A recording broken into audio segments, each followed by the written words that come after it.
श्री हिंदू से अंतर्राष्ट्रीय हिंदू युवती टाइगर राणा सिंह मंच पर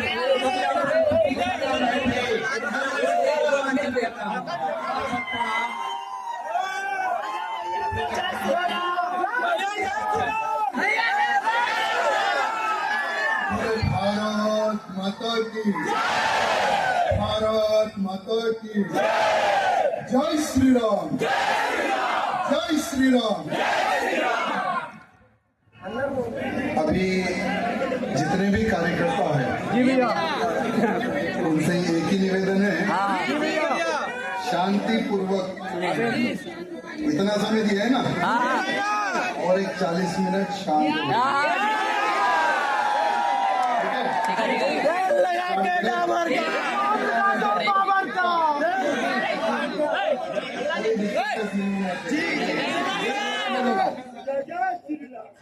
पहली बार आपके इस विश्रामपुर में आने का सौभाग्य मिला।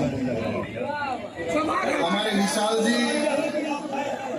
हमारे ठाकुर राजवाड़े जी भैया जी, उनके कहने पर हमारे सुनील गनवट जी, उन्होंने कहा कि भैया एक बार विश्रामपुर आप जाइए। और हमारे विशाल जी और ठाकुर राजवाड़े जी ने कहा कि एक बार विश्रामपुर आकर यहाँ के कार्यकर्ताओं को आप देखिए। तो मैंने कहा कि भाई कार्यकर्ताओं में जोश नहीं है, मैं नहीं आऊंगा। तो फिर भैया जी ने बोला कि आप एक बार आइए। फिर कहा कि वो एक बार आप आइए, आकर देखिए। तो मैंने कहा कि भाई हर राज्य जाता हूँ, यथाशक्ति अनुसार बात करता हूँ, लेकिन कार्यकर्ताओं में वो जोश नहीं दिखता। लेकिन मैं गलत था।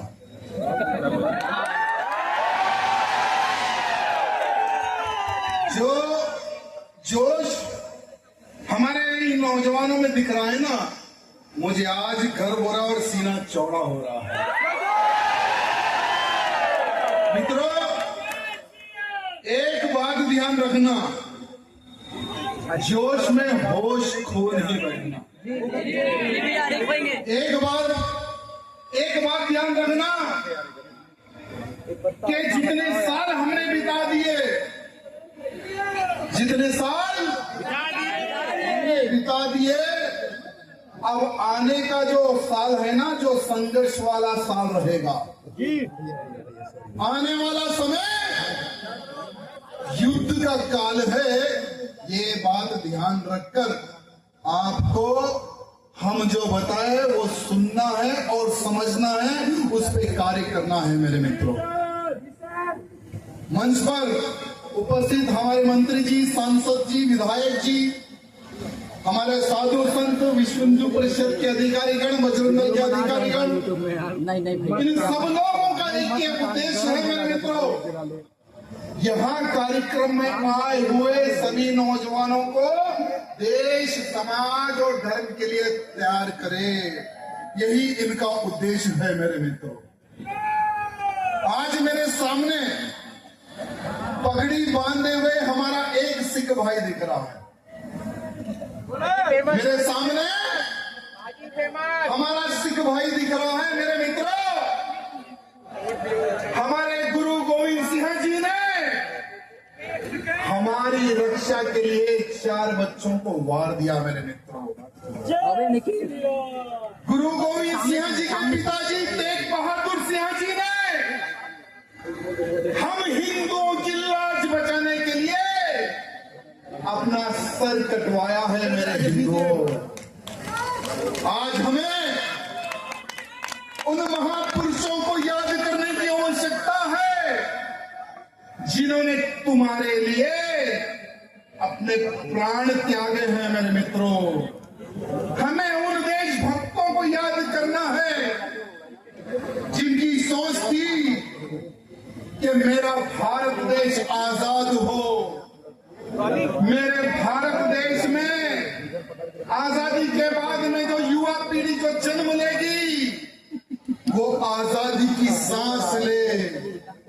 ये विचारधारा रखकर मंगल पांडे जी हो, भगत सिंह हो, सुखदेव हो, चंद्रशेखर आजाद जी हो, उन्होंने अपने प्राण त्यागे हैं मेरे मित्रों। अरे पुरुष तो पुरुष, हमारी नारी शक्ति भी कम नहीं थी। झांसी की रानी हो या दुर्गावती हो, उन सब की एक सोच थी कि मेरा भारत देश आजाद हो, भले ही हम इन संसार में रहे या ना रहे।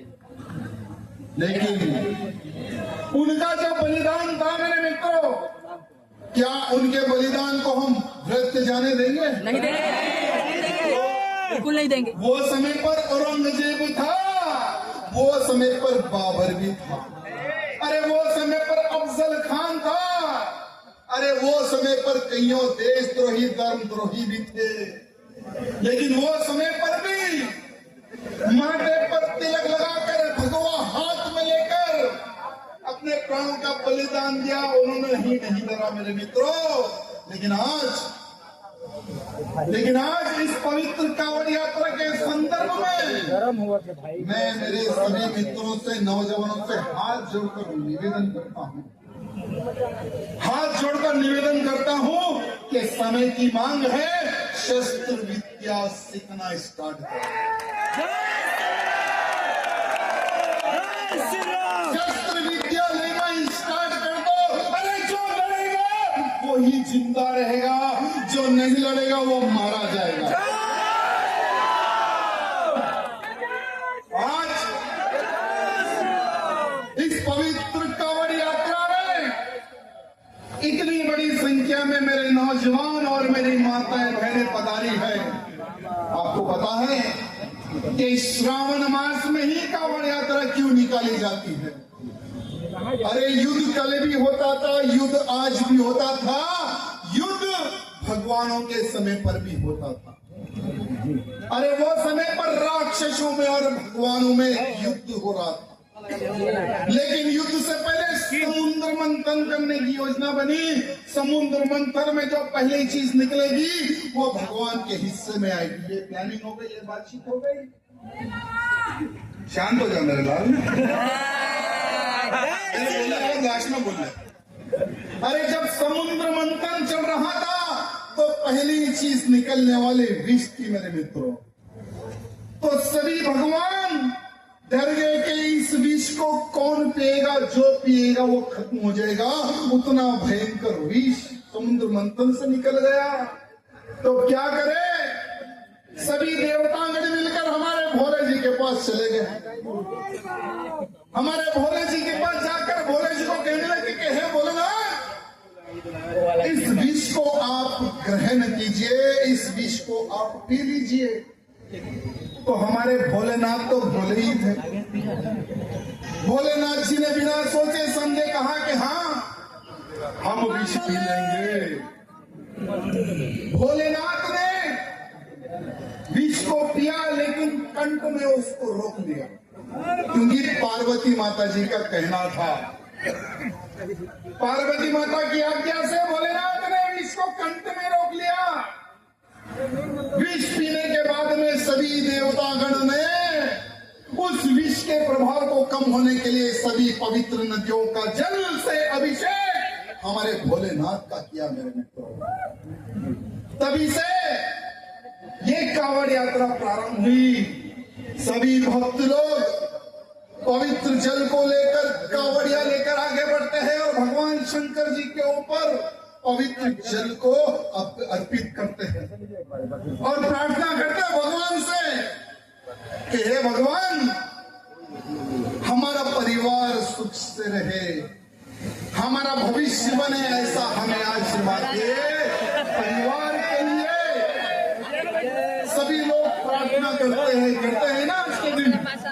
जितने लोग जो कांवड़िया उठाकर ले जाते हैं, तो ये कांवड़िया का महत्व है मेरे मित्रों। लेकिन अरे आप तो आपके लिए मांगते हो आज के दिन, लेकिन आपको कुछ और भी मांगना है। भगवान बोले जी से ये मांगना है आपको, हे भगवान, मेरे भारत देश पर जो संकट मंडरा रहा है, उस संकट को दूर करने की मुझे शक्ति दे। भारत को हिंदू राष्ट्र बना सकूं, ऐसी मुझे शक्ति शक्ति दे भगवान। और आज मेरा जन्म इस छत्तीसगढ़ की पवित्र धरती पर हुआ है। इस छत्तीसगढ़ की पवित्र धरती पर जब तक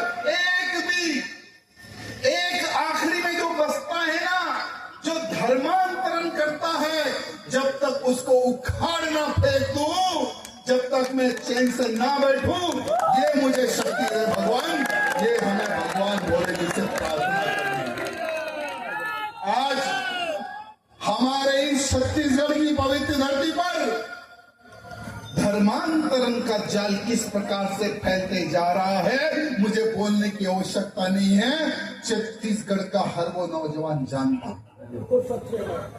अगर छत्तीसगढ़ में जिस प्रकार से धर्मांतरण जो तेजी से फैलते जा रहा है, अगर इसी प्रकार से तेजी से छत्तीसगढ़ में धर्मांतरण अगर फैलता गया, तो आने वाले समय में कोई कावड़ उठाने के लिए नहीं बचेगा। क्योंकि धर्मांतरण करने वाले ये पादरी, ये विदेशों से पैसा लेकर एक परिवार को टारगेट किया जा रहा है मेरे मित्रों। एक परिवार को, पहले एक परिवार को टारगेट करते हैं, उसको 10,000 या 20,000 रुपए देते हैं, फिर उसी को ढाल बनाकर दूसरे परिवार को धर्मांतरण के लिए पैसा देते हैं। हर एक गांव के लिए, हर एक जिला के लिए एक पादरी अपॉइंट किया जा रहा है मेरे मित्रों, हिंदुओं का धर्मांतरण करने के लिए। और हमारा हिंदू, हमारा नौजवान फेसबुक और इंस्टाग्राम और ट्विटर पर लगा हुआ है, उसमें ही हमारा हिंदू व्यस्त है मेरे भाई, बिजी है हमारा हिंदू। अरे पूरे के पूरे गांव को ये लोग धर्मांतरण कर रहे हैं मेरे मित्रों, पूरे के पूरे गांव को। क्या इन धर्मांतरण करने वालों को सबक सिखाने की आवश्यकता है या नहीं है? कैसे सबक सिखाओगे? अगर आप लाठी लेकर मारोगे तो चाहे सरकार किसी भी क्यों ना हो, आपको जेल जाना ही पड़ेगा। चाहे सरकार किसी भी क्यों ना हो, क्योंकि संविधान से सरकार को चलना पड़ता है मेरे मित्रों। संविधान से ऊपर कोई नहीं होता, लेकिन आप लोग धर्मांतरण को रोक सकते हैं मेरे मित्रों। हर गांव में, यानी 7 दिन में एक संडे आता है ना। हाँ आता है। संडे फ्री होते हो ना। एक संकल्प ले लो मेरे मित्रों कि हफ्ते में एक दिन मैं मेरे धर्म को रोकने के लिए, यानी मेरे धर्म विरोधियों को रोकने के लिए मैं हफ्ते में एक दिन कार्य करूंगा। धर्मांतरण को रोकने के लिए मैं कार्य करूंगा, लैंड जिहाद को रोकने के लिए मैं काम करूंगा, लव जिहाद को रोकने के लिए मैं काम करूंगा, मेरी गैया मैया को काटने वालों को मैं सबक सिखाऊंगा।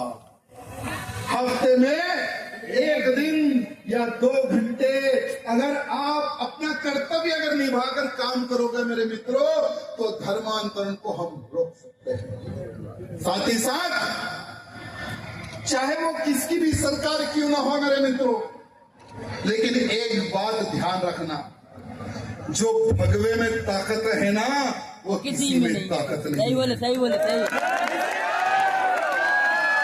जब तक ये भगवे को आप आपके छत्तीसगढ़ में खड़ा करते रहोगे, आपको कोई ताकत हिला नहीं सकेगी मेरे मित्रों।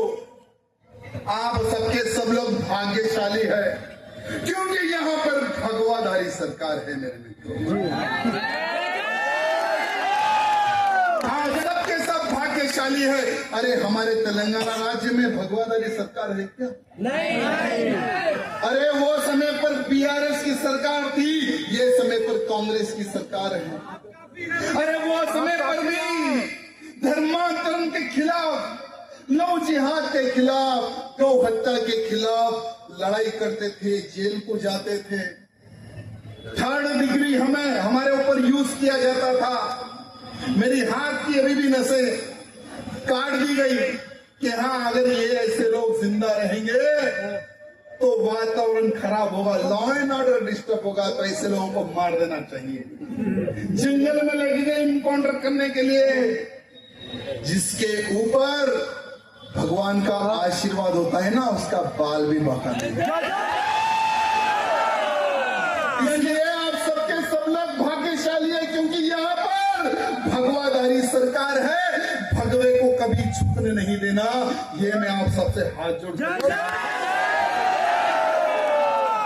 अरे अगर भगवा झुकेगा तो धर्मांतरण बढ़ेगा, भगवा झुकेगा तो लौ जिहाद बढ़ेगा, भगवा झुकेगा तो गौ माता को काटा जाएगा। तो क्या आप भगवे को झुकने दोगे? मेरे झुकने दोगे? मेरे मित्रों, तेलंगाना में एक हमारा बड़ा साला है ओवैसी,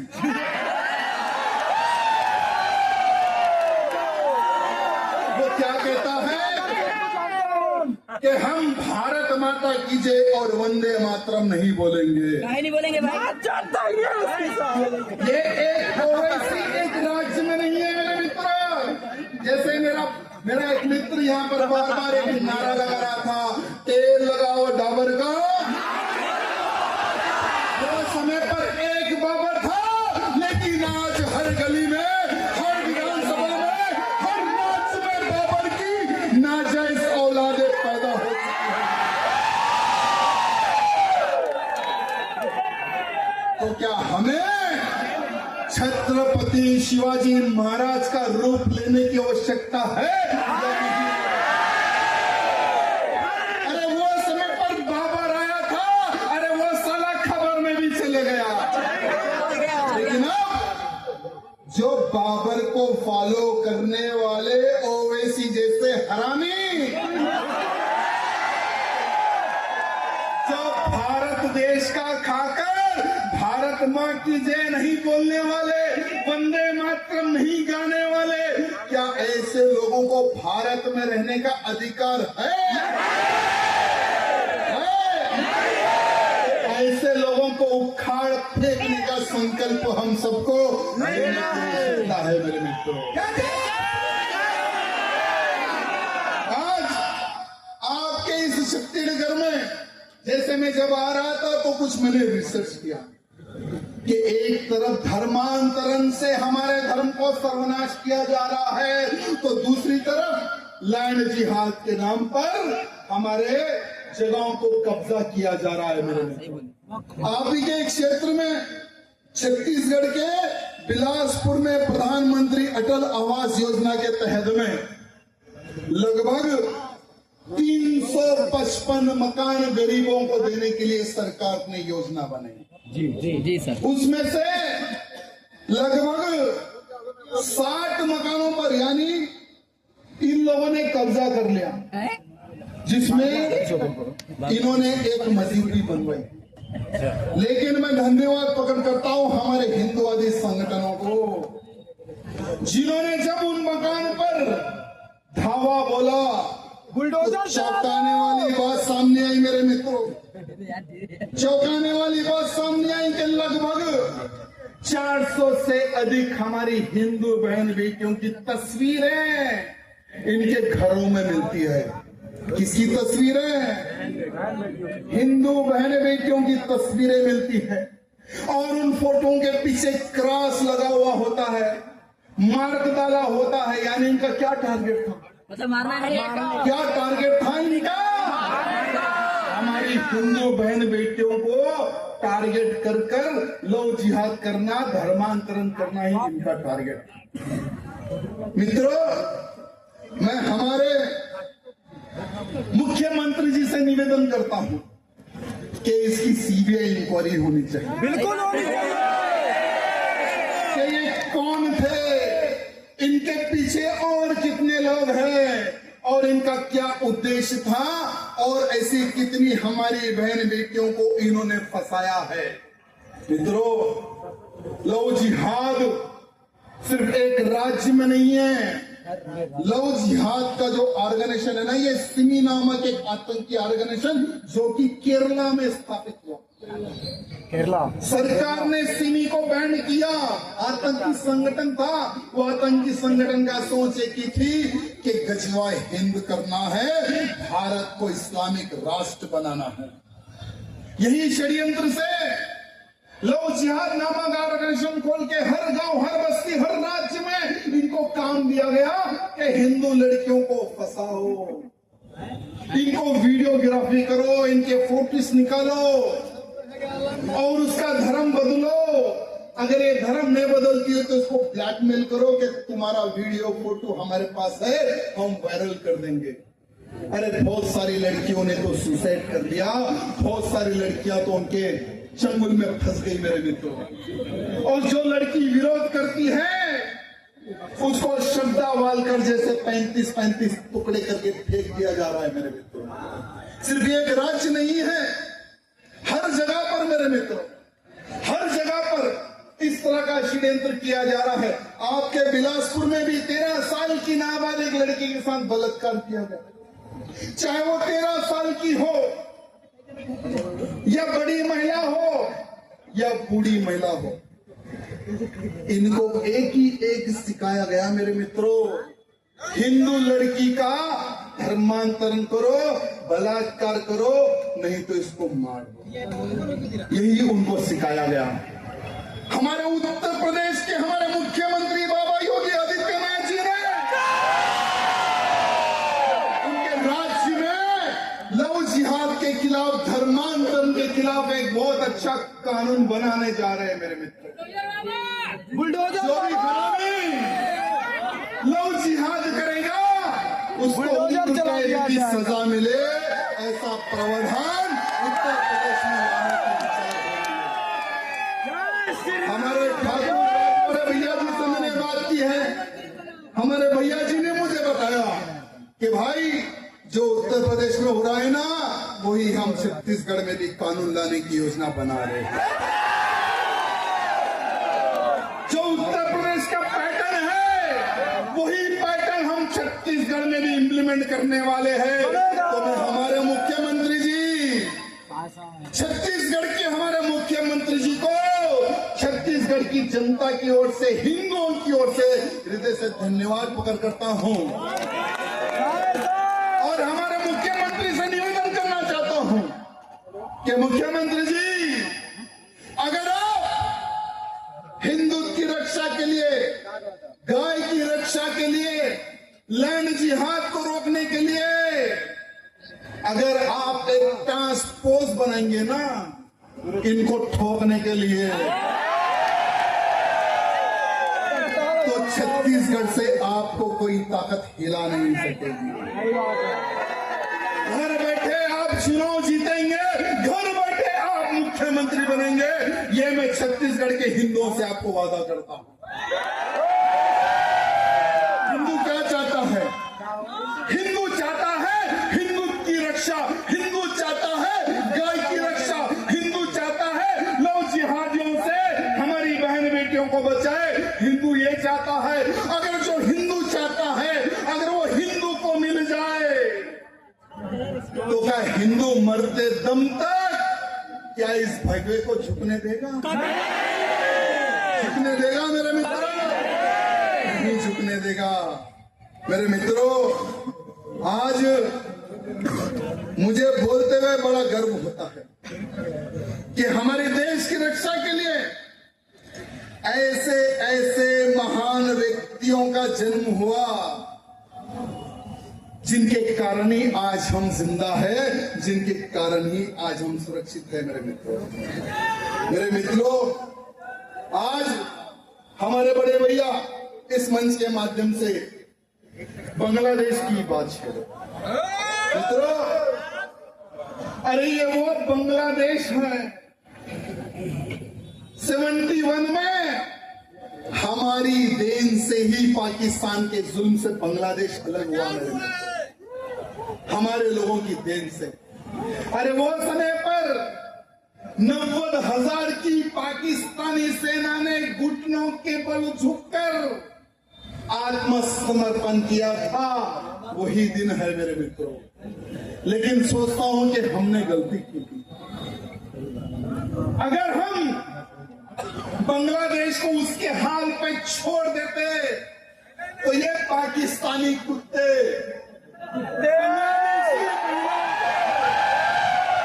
नोच नोच कर खाते मेरे मित्र।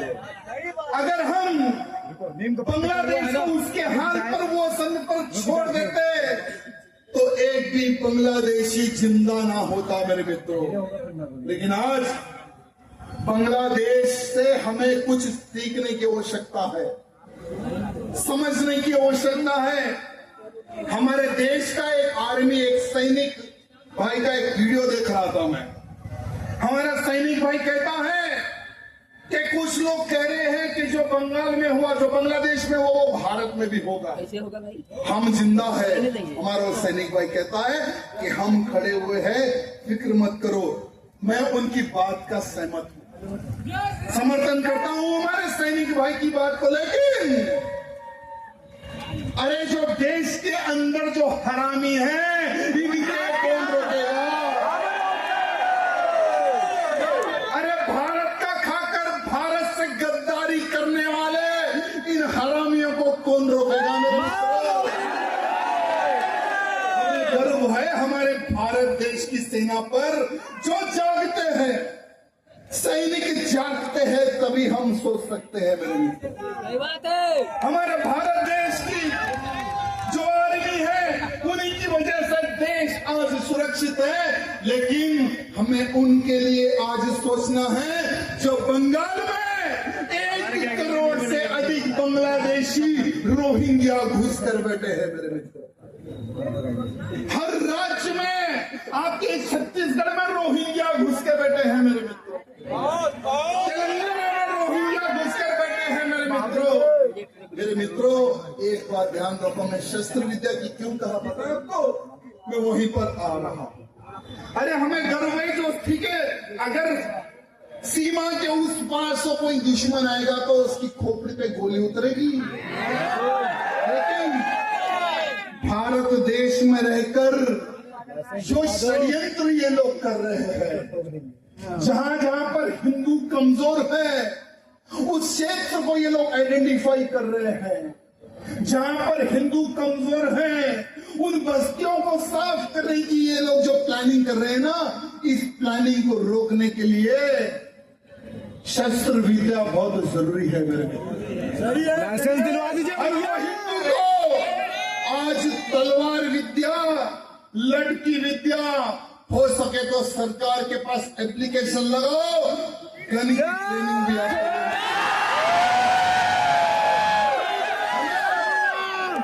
किसी को नहीं मारना है मेरे मित्रों, हमें जिहादियों किसी को नहीं मारना है।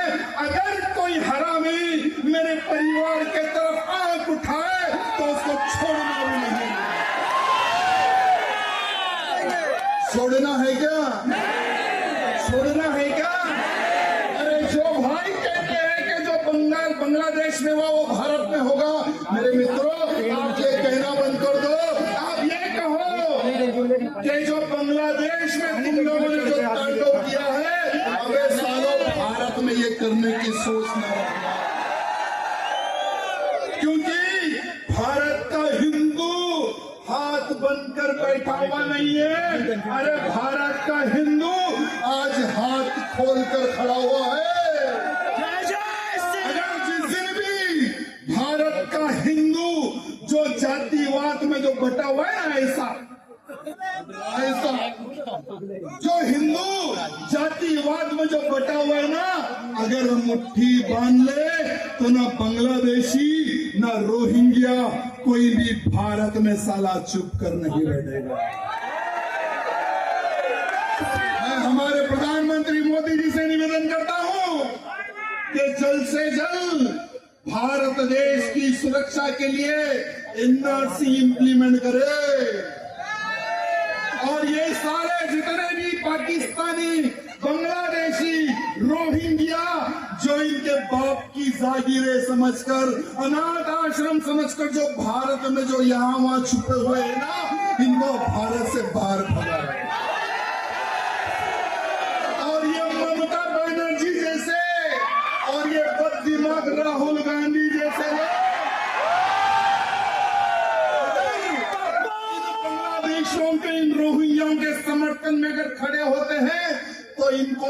पैक करके बाहर भेजते हैं। जब ये जाएंगे बांग्लादेश, जब ये जाएंगे म्यांमार, तो उनको पता चलेगा कि ये ऐसे हरामी मुसलमान बांग्लादेशी है तो इंसान को भी मार के खा जाते हैं।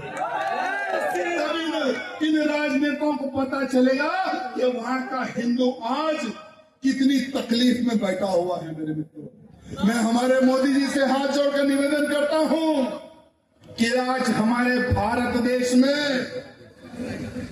इन मुसलमानों की जो जगह है जिसको वक्फ बोर्ड कहते हैं, आपको पता है कि कितनी है वो जगह? 9,40,000 एकड़ जमीन वक्फ बोर्ड के कब्जे में है। मेरे मित्रों, किसके कब्जे में? वक्फ बोर्ड के कब्जे में। हमारे मोदी से निवेदन करता हूं कि 1947 में जब भारत देश को आजादी मिली तब से लेकर अब तक इनके पास इतनी जमीन कहां से आई, इसकी इंक्वायरी हो। 1947 में जब भारत देश आजाद हुआ, वो समय के हमारे चिच्चा प्रधानमंत्री नेहरू जी, कौन से नेहरू जी? वो हमारे नेहरू जी ने मुसलमानों को खुश करने के लिए, कौन से मुसलमान को खुश करने के लिए, जिन्होंने चाकू से हमारे भारत के सीने यानी पीठ पर खंजर भोंककर बनाया पाकिस्तान। हमने कुछ नहीं कहा, ठीक है, चले जाओ तुम्हारे देश में पाकिस्तान, अलग देश बना लो, जी लो। ये हम अच्छी सोच थी हमारी वो समय पर, लेकिन जैसा ही पाकिस्तान बना 10 लाख हिंदुओं को काट कर, मार कर, छोटे बच्चों को नहीं देखा, महिलाओं को नहीं देखा, बलात्कार करके ट्रेनों में भरकर भारत में भेजा गया। ऐसे हरामियों की जमीन बचाने के लिए हमारे चिच्चा नेहरू जी ने पाकिस्तान के प्रधानमंत्री लियाकत अली खान से मिलकर एक एक्ट बनाया। मेरे मित्रों, वक्फ बोर्ड एक्ट। चच्चा जान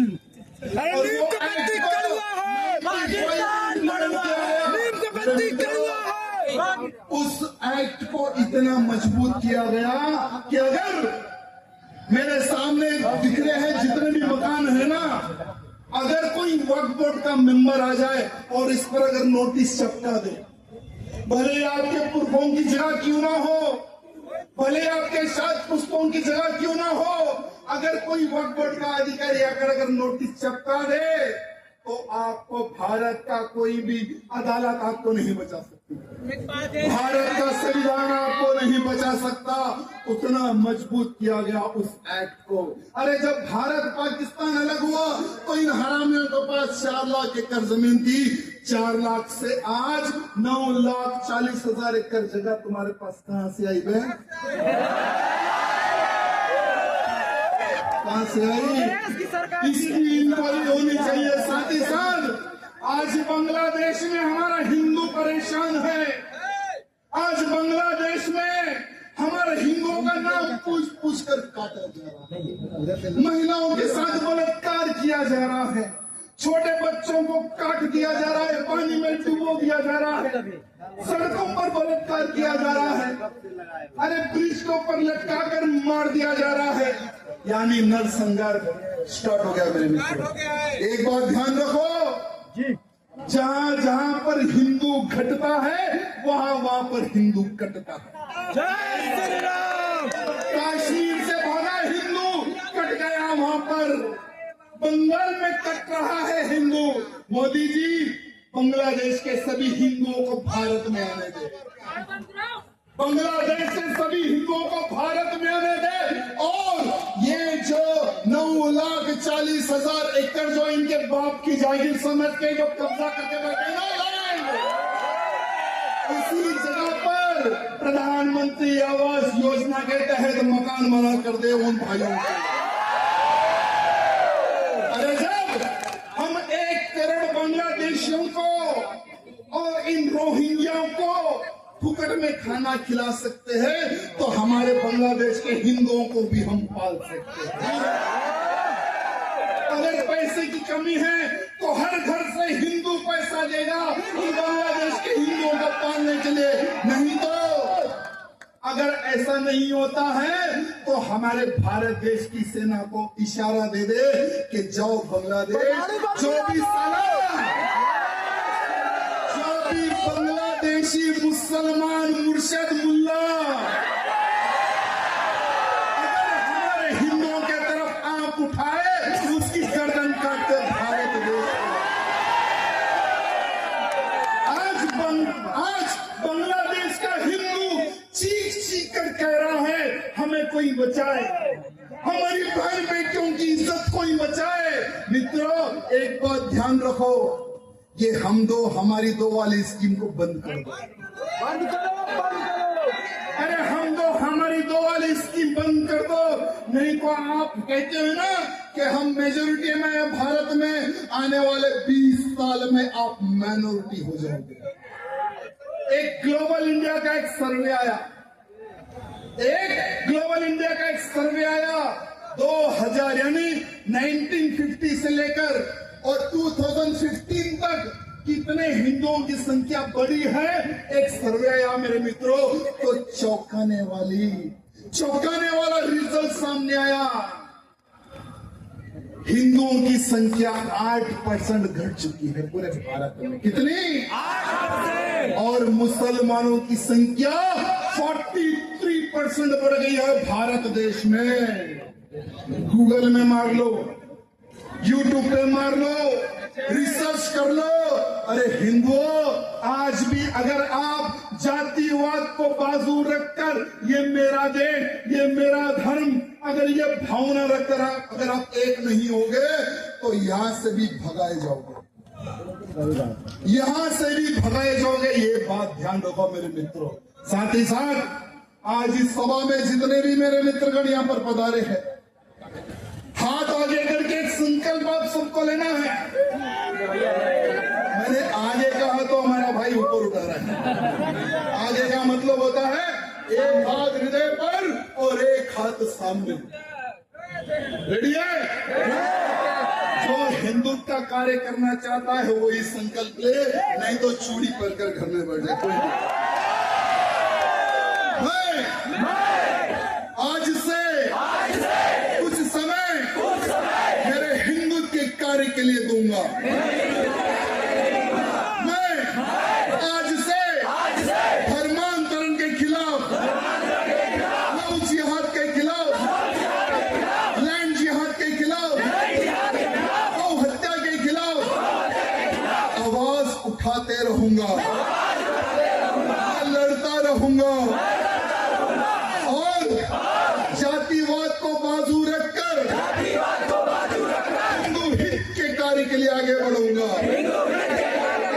आखिरी में एक ही बात मैं आपसे निवेदन करना चाहूंगा, अगर आपको देश की सेवा करना है तो राष्ट्रीय स्वयंसेवक संघ से जुड़ो। अगर आपको धर्म का प्रचार करना है तो हिंदू जागरण मंच या विश्व हिंदू परिषद से जुड़ो। अगर